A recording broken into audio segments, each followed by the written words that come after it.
شکر د دستار سړی لرو د غنی غوندې د کار سړی لرو په ژوندانه د ولسمشر غنی ستاینه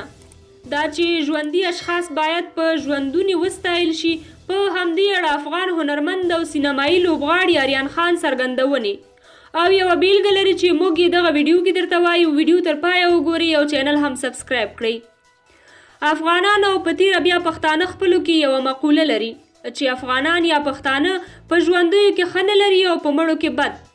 خو افغان ځوان آریان خان دا خبره غلطه ثابته کړه او تازه یې یو ابتکار کړی دی دغه افغان هنرمند او د سینما مشهور لوبغاړی آریان خان وایي شخصیتونه باید په ژوندونې وستایل شي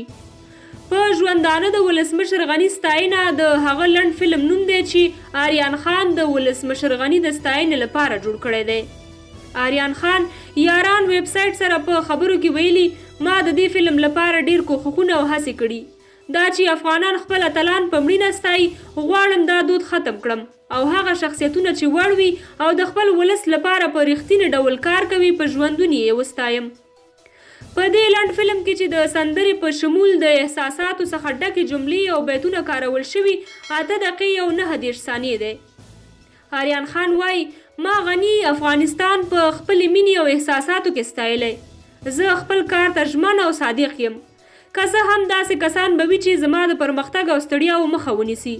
خو زه به په حرکت کې یم او په پوره باور او رښتینولۍ سره به مخته ځم آریان خان دا لنډ فلم پر خپل رسمي اکاونټ خپور کړی چې د ډیرو مینوالو له لوري یې کار ستایل شوی او دا یې د نوموړي یو نوښت بللی دی ګرانو لیدونکو تاسې د آریان خان پورته څرګندونو او د دغه لنډ فلم په اړه نظر څه دی خپل نظر مو کمنټ کې ولیکئ او د نورو دا ډول معلوماتو لپاره چینل درسره سبسکرایب کړئ